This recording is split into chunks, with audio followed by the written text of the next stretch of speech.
Hello and welcome to the True North Show. I'm your host, Megan North, and I'd like to start by thanking the sponsors of the show, Quantum Awakening, Beth Lewis, and Anne C. Clark. Today, I am thrilled to be welcoming back a wonderful and inspiring returning guest who's also a very good friend of mine, Nikhil Rughani. So Nikhil is an Australian executive coach, trainer, and founder of Steel Lotus, where he helps leaders and teams achieve playful peak performance and executive intuition through the integration of science, soul, and strategy. With a background spanning copywriting, marketing, coaching, and teaching, Nikhil brings 2 decades of real-world experience to his work. He's supported CEOs, government leaders, and ambitious professionals, and currently teaches master's level students at the University of New South Wales here in Sydney, Australia, in advertising, marketing and branding. He's also studying neuroscience at the University of New England, adding academic depth to the practice already grounded in both performance and human behaviour. Nikhil's method is built on holding opposites in tension, including play and precision, structure and flow, science and spirituality. That philosophy shapes his coaching, his training programs, and his belief that high performance should feel more coherent, not more complicated. He's currently focused on building a scalable ecosystem of executive trainings and certification pathways, including NLP, hypnosis, and timeline therapy, with a growing emphasis on corporate and team development. His goal is to help people create meaningful results without the burnout, while building capability that lasts. Now, included in all of this, he also teaches Taekwondo, bringing discipline, presence, and embodiment into everything he does. His broader philosophy is simple. Real success comes from aligning who you are with how you work. Nikhil, welcome back to the show. I'm so happy that we're spending this time together. It's so cool to be back. Thanks so much for having me back there, Megan. You are very welcome. So Nikhil's philosophy is built on a powerful idea that real success comes from aligning who you are with how you work. So stay with us, because after the break, we're going to find out exactly what that looks like in practice.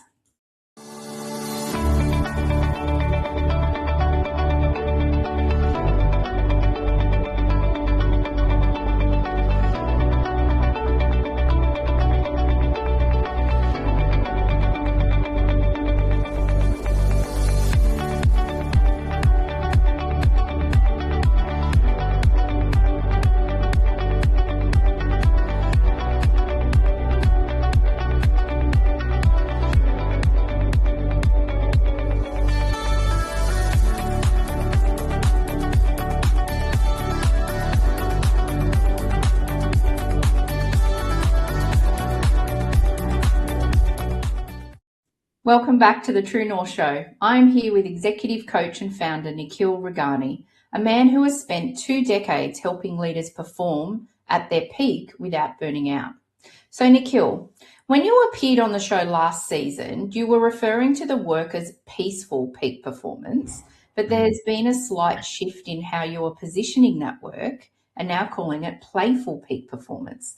So what has shifted to make you realize that peaceful may not have been the right word anymore? That's such a good question, Megan. And that came from a challenge that was posed to me, actually. Because I remember I was having this great conversation and someone said to me, peaceful peak performance. Why peaceful? I said, well, because I don't like hustle. I am anti-hustle. I don't believe in hustle. Hustle almost destroyed not only my business, but it also kind of took a toll on my health. And what I really craved was, that sense of calm, that peace, that bliss. The question that really changed it was, well, what would you do if you were calm and blissful and chilled? And it really got me thinking, what would I do? And I said, you know what, if there's anything I'd do, I'd make my life more playful. I just want to have fun. I just want to have more joy in my life. I want to be playing more. And then it hit me. it's not Peaceful Peak Performance. I want to be playful. Mm. And it completely shifted everything I was doing, the branding, the alignment of what I did. I went and got a brand new brand identity done. I literally changed my whole approach to the work I'm doing. And I feel more aligned with it, right? Because, look, let's face it, I'm a big kid, right? But who isn't? On the inside, all we want to do is we want to have joy in our lives. And the earliest memories we have of joy is when we're playing. So as adults, we want to have that type of fun, that joy that we had as kids from playing. Why can't we bring that into our adulthood? Why can't we bring that into our business? Why can't we bring it into our health and our relationships and our spirituality? And so my question was, well, we can, right? It's not why can't we, it's we can. So I said, let's do it. And literally within moments, boom, it just changed. And I went to my designer and said, hey, this is what I'm about. And I must have given him such a cool briefing, was in literally his first draft was, that's it. That's who I am. That's my colors. That's my branding. That's my logo. That's everything. It's all done. And it's been play ever since. Yeah. And having seen the new branding, because I'm kind of behind the scenes and have seen it, I'm one of the lucky ones. You're right, like the colors and the look, and just it's actually really clean. So, when we think about playing, not necessarily where, when you're playing in the mud, you're not exactly clean. But I think from a mind point of view, when we're playing, there's no jargon in our head. There's nothing else but just fun and joy. Yeah. 100%. And I took all of this stuff even into teaching the Taekwondo. We made it more fun. And, we've got a tournament coming up, in the next 7 days or so. I've got a Taekwondo tournament, and I've got the largest contingent of students from the smallest training hall, right? So we make up 10% of the tournament, our students. Why? Because it's the play that I've taken into teaching Taekwondo, right? That everyone just wants to keep doing this. They're enjoying the fun that we're having. We've had many tournaments inside our hall. I took the same play into teaching at the University of New South Wales. Now, these were all just social experiments, Megan. I had no empirical data or evidence that this would even work. I'm like, you know what? Let's just have a bit of fun with this. And, I played a game with my students at university, and they were not the most solid communicators, but they had to give accessible presentations. And so I played a game with them, played some few games with them, told them how they could make it more fun. By their very fifth presentation, which is the last presentation, the average around the classes were like passes and credits. I told them, let's have fun with this. I want you to enjoy it. I want you to engage. I want you to tell bad jokes, all of that. But I took it one step further and I said, hey, let's make this real fun. If you guys, every single one of this class gets a high distinction, I'm buying you all coffee. Yeah, that was the most expensive coffee bill I've ever had. Let's put it that way. But it was all in the spirit of fun, and the reviews that came back from the students. So we've had so much fun. We've just learned so much. We love the way you engaged us. No one's treated this way. And I realized that there's something true to this, right? That when we can have fun and we can inspire others to have fun, not only do you get more from it, not only do you retain your learnings more, but it becomes an experience. And this is ultimately what we're all after, is just the best experiences in life. Yeah. Business can't be a positive experience, right? Yeah, exactly. And it's also infectious as well, because if you're doing business with someone who's loving what they're doing and they're having fun while they're doing it, of course you want to work with that person. Of course you want to be in their proximity, because they bring out the joy and the fun in you. Yeah. Life doesn't need to be serious, even when we're pursuing our passion and our purpose and working. Right. Yeah. So I didn't need to be peaceful anymore. I could just be playful. I love it. So in the work that you're doing, like, I'm going to get really specific now about the holding opposing thoughts at the same time. So things like structure and flow, science and spirituality. Love that one. So most of us are wired to pick a side. That could be an old belief system that we've got. But how do you train yourself and also the leaders that you work with to get comfortable in, like, sitting in that tension? How are they comfortable, and then what does that tension feel like? That's a good question. Let me go with the tension part of it first. Yeah. We're so geared to think black and white, right and wrong, yes and no. You know, there's scientific study being done, and I believe the psychologist was a guy called Maurice Massey, who said that all of our beliefs, everything that we know, all of our values, whatever we classify as right and wrong, literally everything that we know from our lives is built into us. It's imprinted into us between the ages of 0 and 7. Between the ages of 0 and 7, we're just sponges. There is no filter, right? And if you then look at, modern psychology, behavioral sciences, and even, some of the work that we do in NLP, they talk about the emergence of a critical faculty around the age of 7. And this is the filter that tells us yes and no, right and wrong, this or that. And then as our consciousness evolves, it tends to go from creative to logical, left to right brain, right? So creative brain being the right side of the brain, the logical brain being the left side of the brain. And then there comes a point in our consciousness where we engage a part of our brain called the prefrontal cortex. Now, studying neuroscience, the prefrontal cortex is this front part of the brain, which only human beings really have. And it's responsible for, for things like whole brain thinking, intuition.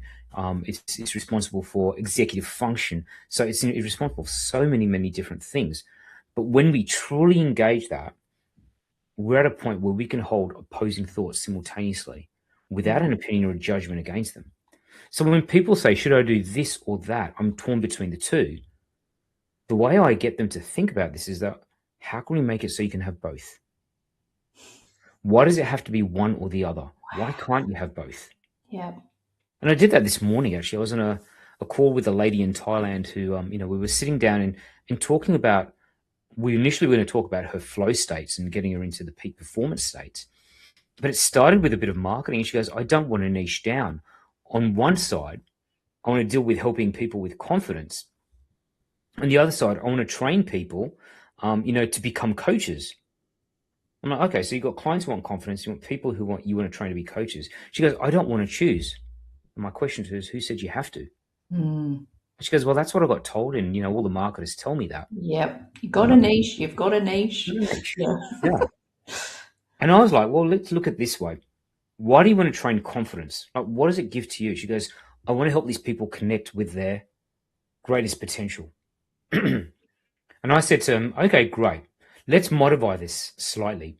And let's say your big mission was to help people to achieve their potential. Okay. And imagine your tagline was achieve your potential.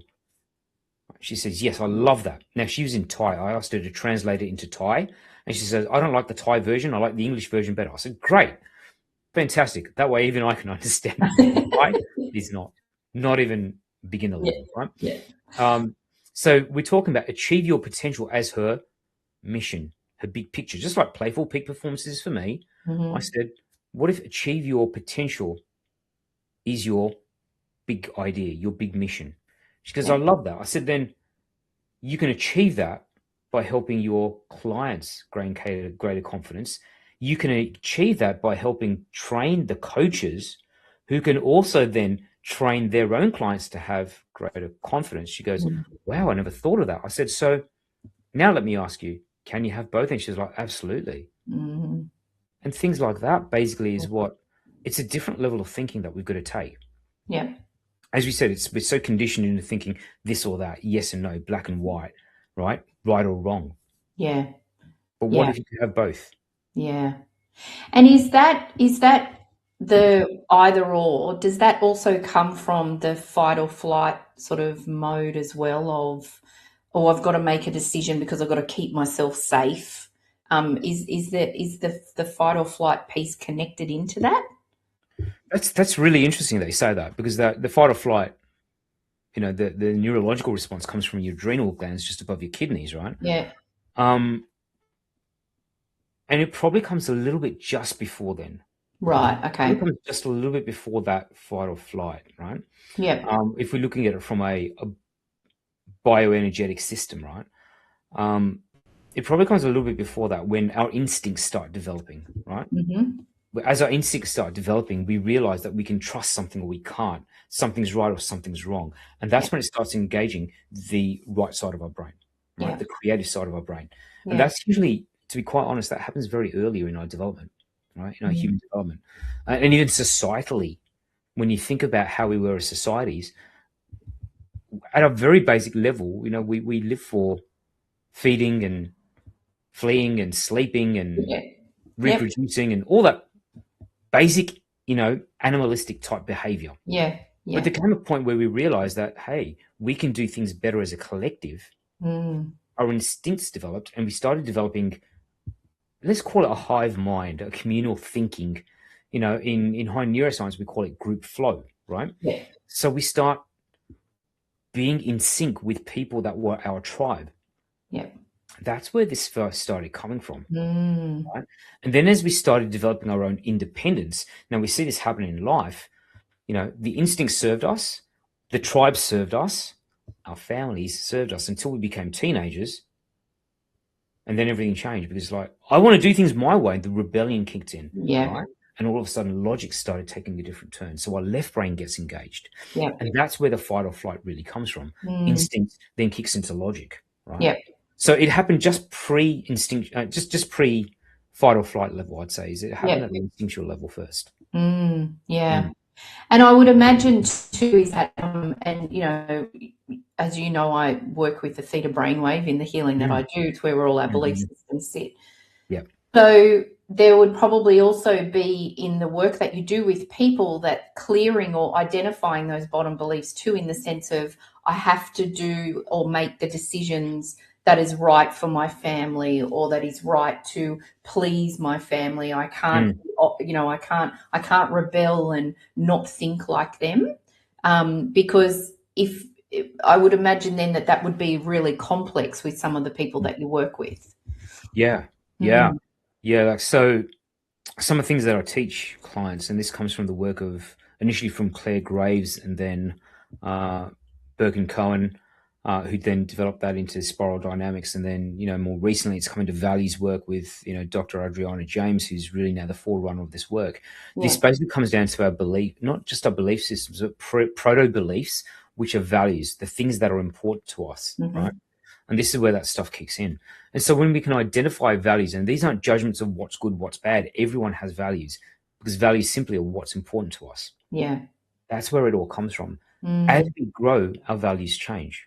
What was once important to us, that security blanket, that teddy bear, making sure we had the dummy in our mouth or the binky in your mouth, is no longer important to us. Yeah. Right?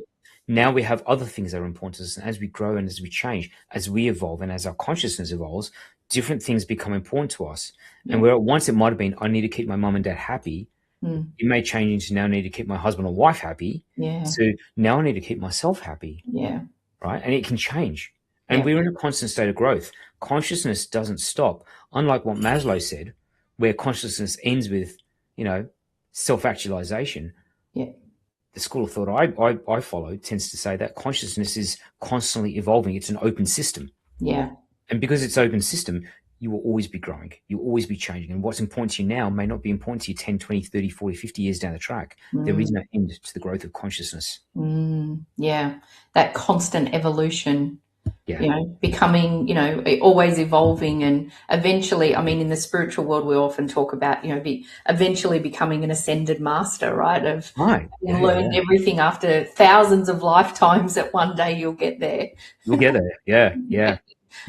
But it's a very big evolution. Absolutely. Yeah. It's huge. And look, here's the truth around that. And this is where clients of mine who want to make that change need to be willing to let go of the things that they once held dear. That doesn't mean disbelieving it. Yeah. Right? It means that in the context of which they want to grow, they may need to start embracing the opposite. Yeah. Right? Yeah.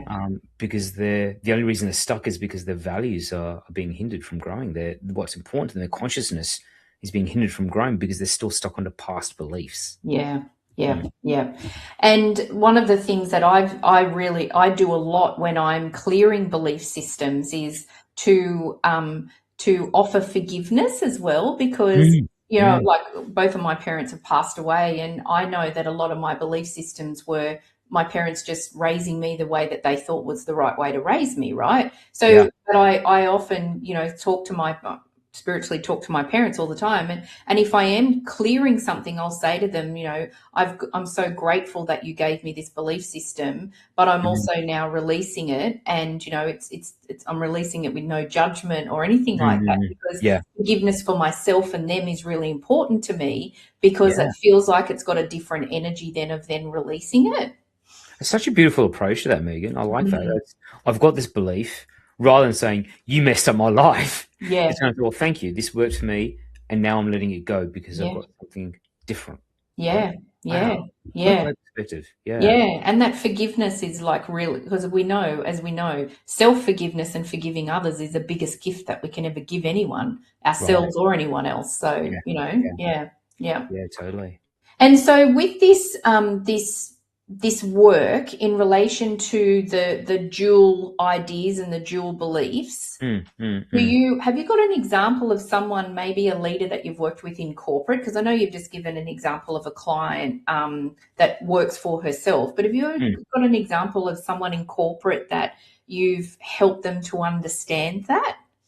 Yeah, look, I mean, I've been working with a gentleman a little while back.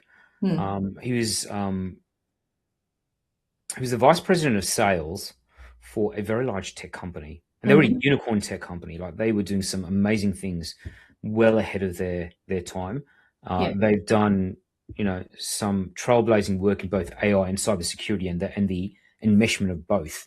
So it's a pretty exciting field, especially if you're in tech. Like, it's, you know, people will geek out on that. Now, you got to think about it this way. This guy comes from a technology world, and he is very much, you know, about what can I see? Very much the rational. Oh, yeah. He was stuck, right? And I won't go too much into his actual issues, but let's say he had a bit of an issue with drinking too much, right? Because he was stressed. Okay, because he was stressed. Now, the work that we did, firstly, not only helped him to stop his alcohol dependency, but also got him to start looking at things not just from a scientific engineering point of view, but also to bring his own spiritual values into it. Right? In the sense that, like, he thought the two were separate. He thought, look, I can't bring my spiritual values into work, right? He's a very devoted person to his faith. But he felt that the minute he walked into work, people would victimize him for his spiritual beliefs. So he kept them quiet. Yeah. Now, most of us think, hey, we go into corporate. Yeah, we tend to do the work stuff. We don't bring our spirituality into it. Yeah. So I said to him, okay, let's work it this way. You can be scientific. You can be engineering focused. You can be purely evidence-based. You can do that. But put it this way, your stress has come because you are out of alignment. Yep. Okay, with who you truly are. Now, when I talk about spirituality, especially to corporate people, I'll make it very grounded. Yep. Right? I'll talk about intuition. I'll talk about purpose. I'll talk about alignment. Yep. Right?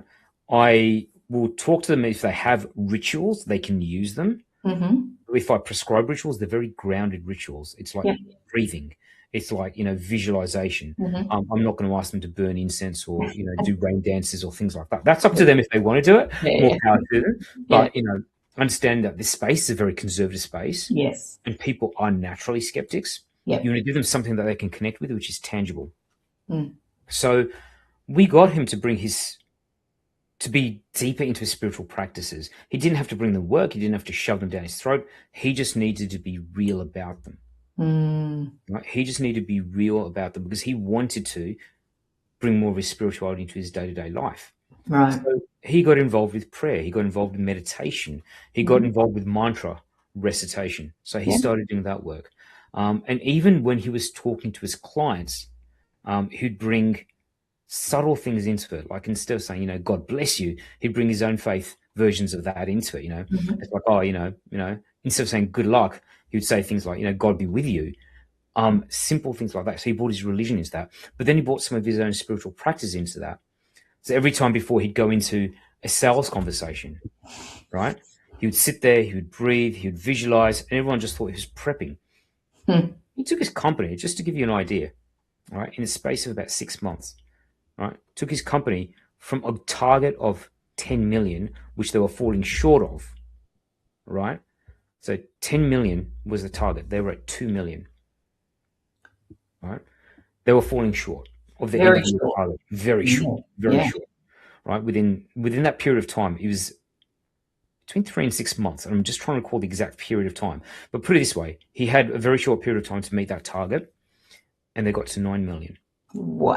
Right? So just fell short, but it was enough to make the directors of the board happy enough to keep that project moving. And why? Because he brought science and spirituality together, right? He brought the fact that he can be social and sober together. Yeah. Right. And we introduced different things, like, part of the things was he wanted tactics for how can he stay sober at social functions when the pressure was around to be, having alcohol. I said, look, consider alternatives. Like, there's brands out there like Liars or Seedlip or, things that you can try, which are adult drinks, but they're non-alcoholic. Yeah. Why don't you try those? Right. And now it gives you the premium feel, but without having to succumb to peer pressure. Yeah. Right. Yeah. Look, he wanted to fit in, and now he found a way to do it. Wow. He wanted to be more authentic to himself. He found a way to do it. So it didn't have to be this or that. It didn't have to be, I can't bring my spirituality to work. It's all science and engineering. Yeah. He brought spirituality to work, and his sales performance increased. Yeah. Whether that's divine intervention or that's just him being his real self. Yeah. I'll leave that for people to decide, but it worked. Yeah. And I think that, when we do the work for ourselves and on ourselves, our energy shifts. So everyone around us feels it. It's funny because a few episodes ago, my mentor was the guest on the show, Mark Anthony, theta healer, and I've been doing over 10 years with him. And it's quite funny because we've often had a joke in the sense of when we're in class going, really? Is it us? Do we still have to be the ones doing the work? Can't someone else do the work? But we know that actually when we do the work, then that energy shifts and it ripples out to everyone around us and it affects everybody else. That's a perfect example. Yeah. Yeah. I think it's really interesting the way you're talking about the energy shift, because it was very clear, very evident with this client of mine. As I said, he worked for a unicorn, but his big thing was when he was true to himself, when he was incorporating his own spiritual practices, right? We don't share the same spiritual practices, and I'm okay with that, right? Yeah. It's perfectly fine for him to believe what he believes, but he needs to be real to it, right? Yeah. And he was. He went in there and he said, it feels like people were just wanting to work with me. And so we broke that down. I said, imagine you're going into there and you're feeling like you haven't done the things, you haven't offered your prayers or your mantras or your, you haven't done your little rituals that are important to you. Yeah. Like, you haven't performed what you needed to do. And then you go in there and you don't feel real. You don't feel you've done the authentic thing. What are people going to think? They're not going to think this guy hasn't done his prayers. They're not going to think he hasn't meditated. They're going to think this guy's holding back on me because something doesn't feel right. Yeah. The alignment's out. Right. The alignment's completely out. And when you're out of alignment with yourself, it's like it's written above you in fire. Hey, something's wrong. Don't buy from this far, right? Cancel, delete, right? Yeah. But that's not what I'm saying. But that's exactly what it was, right? People feel it. They may not be able to identify it. They may not use the same language of growth and spirituality and esoterica to identify. Say, something doesn't feel right about this guy. I don't know. I feel like he's holding out on me. And the trust is gone. Yeah, that's beautiful. What a great example. Thank you. Yeah. Wow. It's really, really, really beautiful example. And I love that. I love that just so many things that you worked with him on as well. It wasn't just the work thing. It was all that the personal piece as well, and the strategies and the tools. And being a non-drinker myself, I know what it's like when I first stopped drinking, it was that pressure of people look at you like, what, you're not having a drink? Like there's something wrong with you, that feeling of, oh, okay, well, maybe I'll just get something that looks like a drink so that then no one comments, Yeah. And I think just on that, and I wanted to raise something which actually my uni students brought to my attention, was that there's a whole movement called Sober Curious. And I'm like, that's a thing? Yeah. Wow. People are curious what it's like to be sober in a social situation. Yeah. So there is growing, there is a growing movement to question the current culture of doing things, the current way of doing things. Yeah. And I think that's actually such a powerful place to be. Absolutely. Such a powerful place to be. Yeah. But that's also what the paradoxical thinking, the ability to hold two opposing thoughts comes from, is your ability to question what it is you believe, right?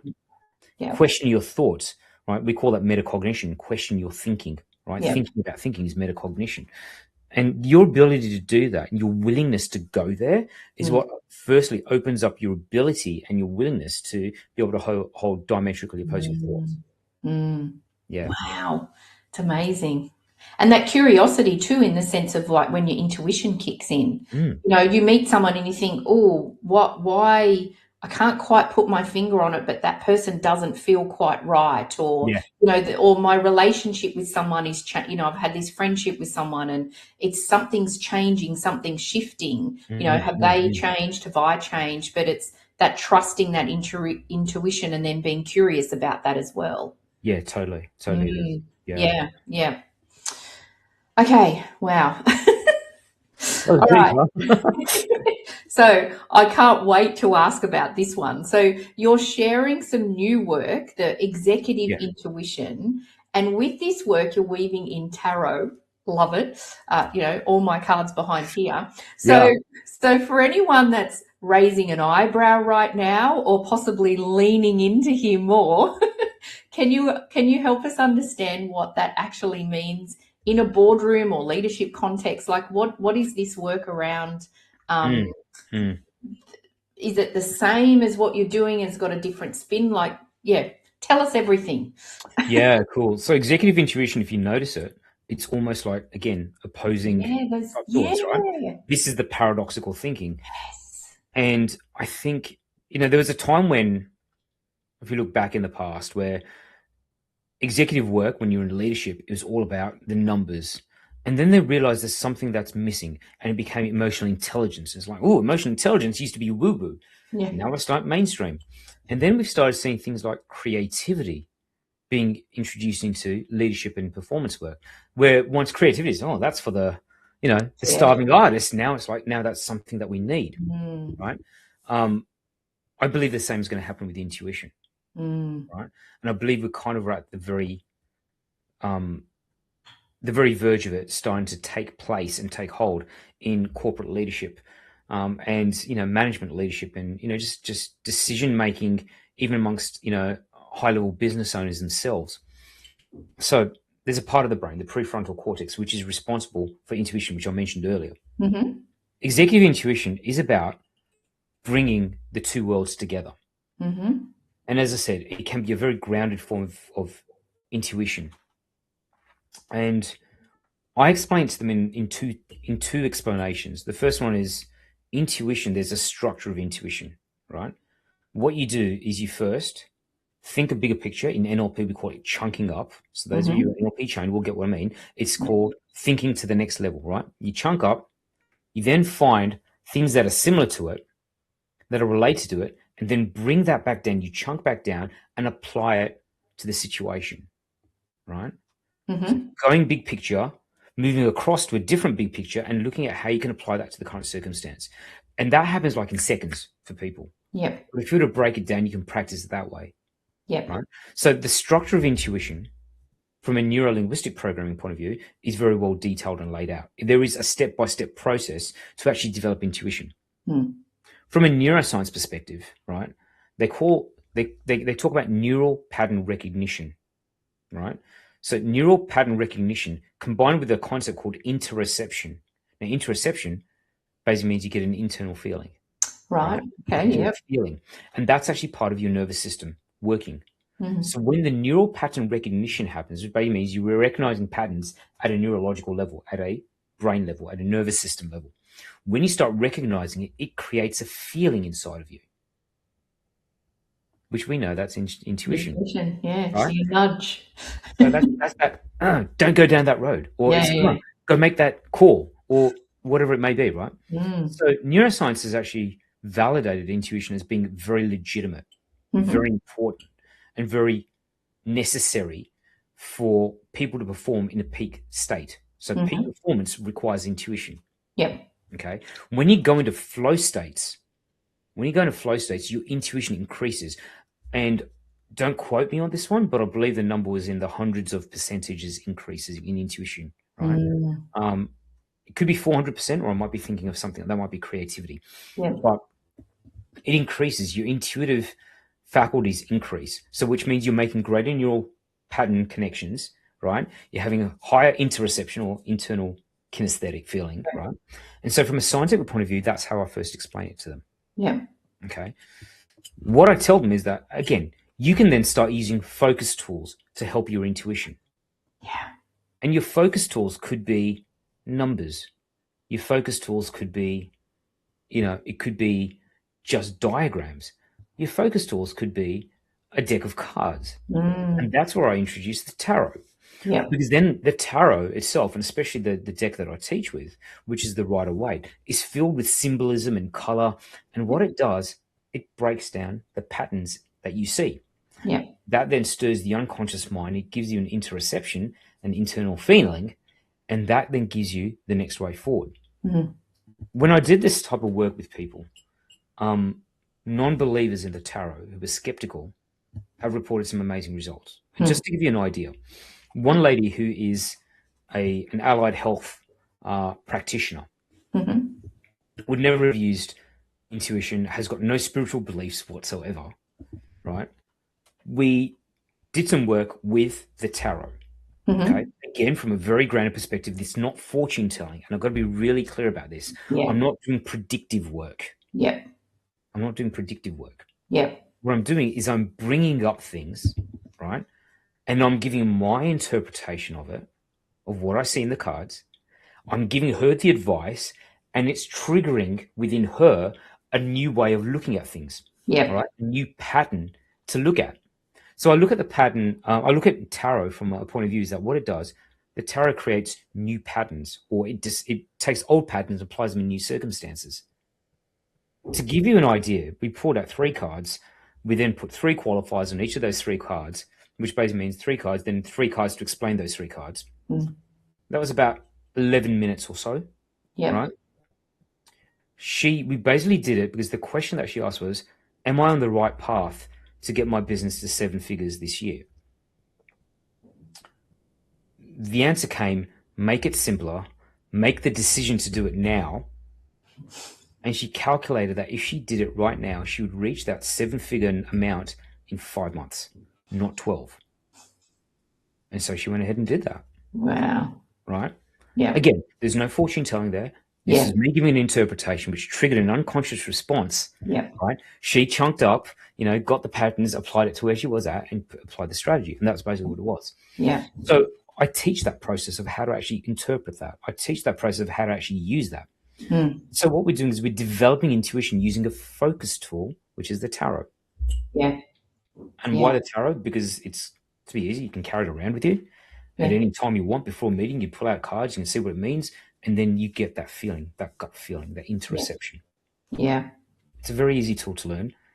And now part of what I'm going to be doing is actually teaching my students, the ones that I'm certifying as coaches, a whole course in executive intuition, so they can do that at a practitioner and a master practitioner level. Yeah. And so they'll be certified as, practitioners or master practitioners of executive intuition. Yeah. So yeah, that's the work that I'm doing with that right now. Interesting. Pretty Love cool. it. Yeah. Love it. It's so good. And I think too, it's really interesting, isn't it? Like when you're just perfect example for her not being intuitive at all. But I think sometimes when you use cards, someone then sees, particularly if they're visual, then that all of a sudden there's something in front of them that actually they can relate to. And then it's then tangible as well, right? Like, it's that, I think sometimes it's that tangibility as well. That's right. As you know, my husband, very IT geek guy, is so intuitive, but then his logical brain comes in and goes, well, actually that, because it's not tangible. Whereas then when I get cards out or he uses the cards, then it lands differently for him because he can see it and he can feel it. Yeah. Yeah. Look, that's, and this is where I think the fun part of tarot is that you can do both a logical read as well as an intuitive read. Yeah. Right? So if maybe your gut feelings decided that, I'm having a holiday today, then you can just read the cards logically and the meanings can still have the same effect. Yeah. And sometimes if you've got brain fog, it's like my brain's just not braining. Well, that's fine. You pull out your cards and you have an intuitive read. You can use both in any circumstance. Yeah. The ironic thing about this, Megan, it's 26 years ago, I actually trained under a professional psychic and I was a psychic tarot reader, right? So this is part of me being playful again is, okay, I want to be cheeky about it. And I'm not talking playful as like being out there rebellious crazy, but how can I have more fun with this? Yeah. Well, why don't I bring it? Why can't corporates and executives have the tarot deck? Who said they can't? Yeah, exactly. Yeah? And again, opening up the question, this is where the paradoxical thinking comes in, right? And embracing the paradox without having to commit to either is fine too. Yeah. And it's really interesting from a corporate point of view too, because having also a corporate career, when I started sort of doing paid readings for people, 100% all of my clients were people that I worked with in corporate. Yeah. But no one ever talked about it. No one talks about it, right? No one talks about it, but 100% all of the clients were always people who I worked with, or I'd mention, because I got an intuitive feeling when I talk to them at work and say, oh, I do readings. But yeah, it's so interesting, isn't it? Yeah, it's just it is. Yeah. Fascinating. So fascinating. I foresee, and I don't think it's from the cards, I just, call it my interoception, my gut feeling on this one, right? Is that I think this is where leaders are going to start picking up and using intuition more. Yeah. Right. I think it's going to be the next emotional intelligence, the next, design thinking, creative thinking, that type of thing. Right. Yeah. I think this is where leaders want this stuff developed. Right? Yeah. And even if they're not able to do it themselves, they want to be able to access it via someone who can actually do that in a grounded, sensible way. Yeah. And it'll be funny because then it'll become the new rage and we'll all be sitting back going, we've been doing this for years. Years. Like, come on, man. It's not new. Get with the times. Exactly. So talking about training the next generation of high executive or high performance executive coaches. So what does the world need more of from that next generation, and what do you hope that they're going to do differently? Wow, what a powerful question. What a great question. What does the world need more of? They need real. They need authentic. They need not someone who's just going to ask the usual questions. I think they need people who've got access to the tools to bring out the gold. Yeah. And it's not just the Socratic question of executive coaches. I think they need people who are willing to roll up the sleeves and be partners with them. At times lead them, and at times support them. Yeah. Okay. I think that the world right now, and I'm going to say this, and it's going to be a little bit controversial. I think there's two types of coaches in the world: the ones who lead, and the ones who are just out there as marketers wanting to make a quick buck. Yeah. To be frank, I don't want my coaches to be the latter. Yeah. I really don't. Okay. Yeah. I think the real coaches, the ones that are leaders out there in the world, are too few. Yeah. But this is what the world needs right now, is they need real leadership, and they need authentic leadership, which is why, when I'm certifying and training my coaches, it is in 6 modalities across NLP, timeline therapy, hypnotherapy, coaching as well at an NLP level. I will train them in executive intuition, right? And I will train them in business neuroscience too. Why? Because you need to have the spread of tools. And at the moment, everyone is a one-trick pony. Yeah. Right? And what leaders need to be able to do is to be able to think across the spectrum. Yeah. And that's what they need to be looking for in a coach. Yeah. Someone who can think across the spectrum, from science to spirituality and everything in between. Yeah. Right? Yeah, from black to white and all these shades of grey in between. Yeah. That's what they need. Yeah. Yeah. Right? They need to be willing to go out there and try things that other people are not willing to jump into. Yeah. Yeah. And this is where things like, there was a time when science was seen as, oh, you can't bring science into business. And now it's almost mainstream and people are talking about consumer psychology, right? Employee behavior, right? Yeah. That's all science. Yeah. Right? Yeah. And I think spirituality is going to break that way into business as well, starting with intuition, right? And alignment and purpose. And you're already working so deeply into the purpose side of things, right? So you get this and you're probably seeing this. I think the spirituality is going to make, it's going to be normalized as part of business. Yeah. And so what are businesses, what does the world need right now? Leaders, coaches who are willing to go there before anyone else and are willing to normalize it. Yeah.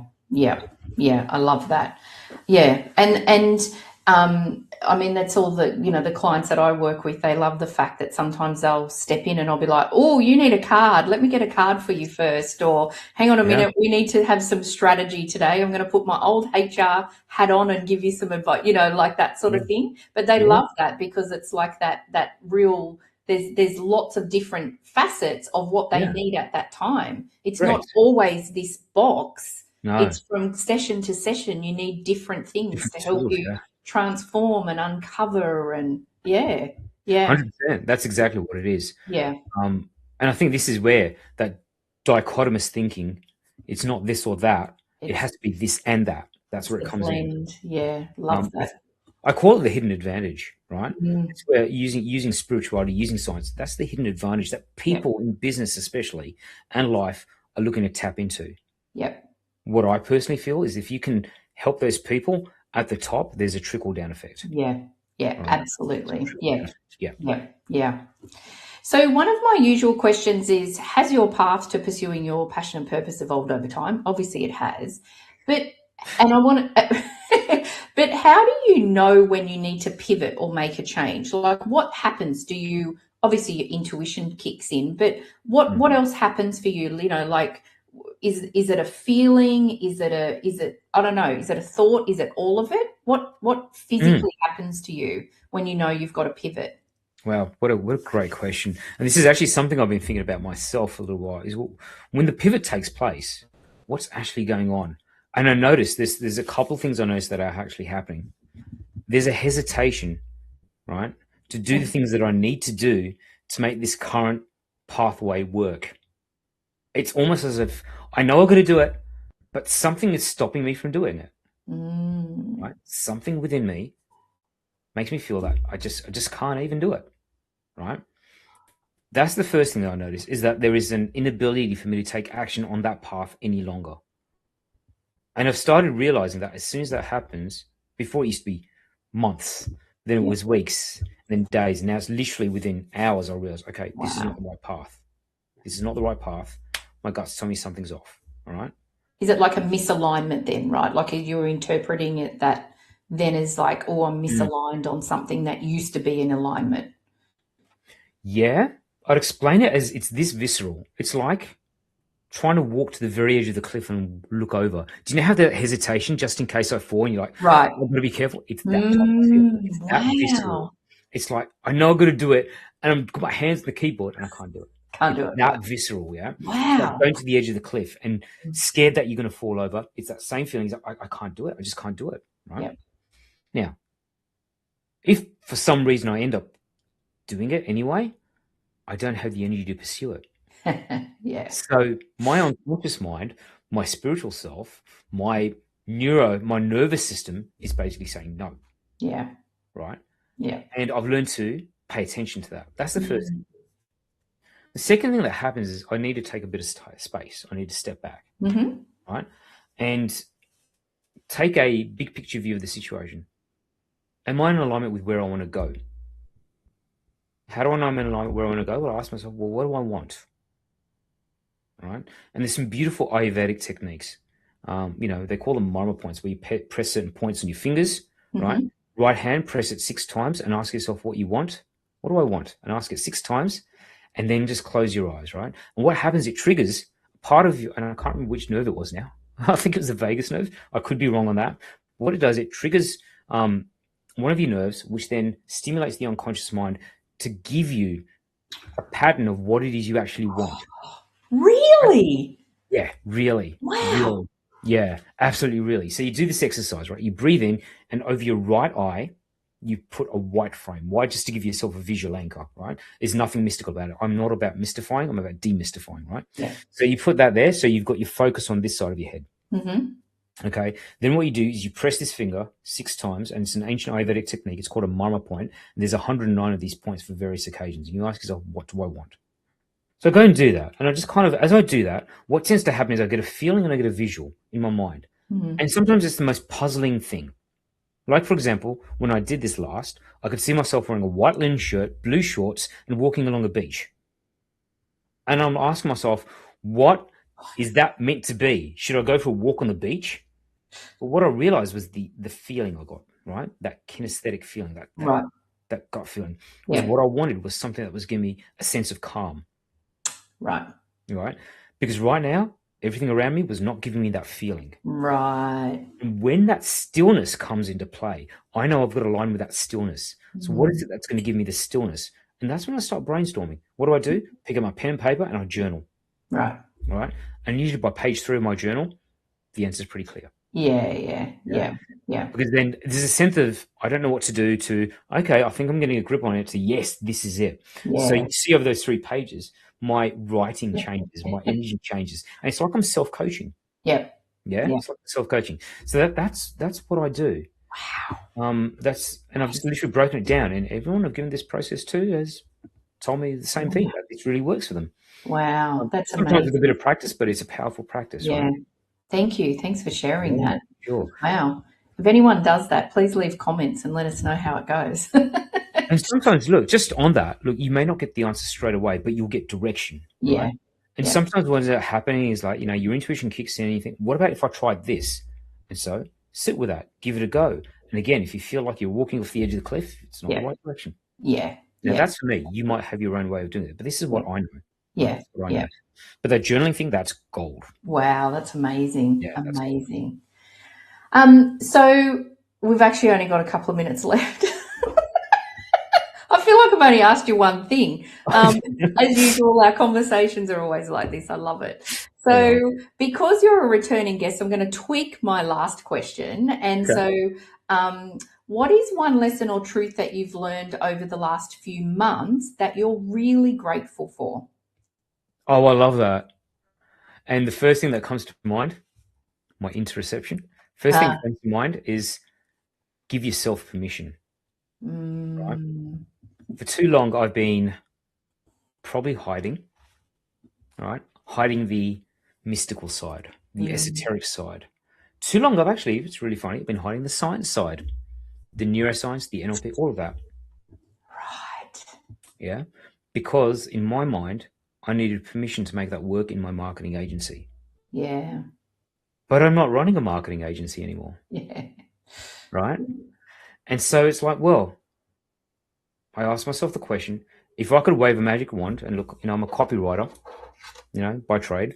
There's my pen. That's my magic wand. That's your magic wand. My magic wand is a pen, right? So bibbidi bobbidi boo, and I beat myself on the head and said, if I could live my life the way I wanted to now, how would I create it? And it literally was all that came up. I would bring science and spirituality together. Yep. I would not try and make the change on the world myself. I would create the change agents. And therefore, for me, yes, I'll coach people, but you know what? I want to create a whole army of high-performance executive coaches that are going to make this change at the high level with a trickle-down effect, and that's how I feel the world's going to make a change. Wow. So I need to give myself permission to do that. Yeah. And I wasn't giving myself permission to do that before. Beautiful. And so in giving myself the permission, I'm more free to talk about it. Yeah. And I get to play. Yeah. I get excited about it. Wow, I love that. Thank you. Oh my gosh, thank you so much for sharing this time with me again today. And as usual, look, our conversations are deep, inspiring. I'm so grateful to you, Nikhil. I really thank you. I absolutely love it. Thank you so much for this opportunity, Megan. It's always a pleasure to talk to you. But you know what? The best thing is that you're doing some amazing stuff over here, and it's such an honor and a privilege to be able to come out and share a little bit of what I do with the world out there. I hope it makes a difference to people, and if that makes that much of a difference, then I'm so glad. I'm so glad. Absolutely, absolutely. I'd also like to thank all of my amazing and dedicated audience, supporters, and again, my sponsors. And I hope that you all have an amazing rest of the week. And I look forward to seeing you all again next week. And again, thank you, Nikhil. Thanks, Megan.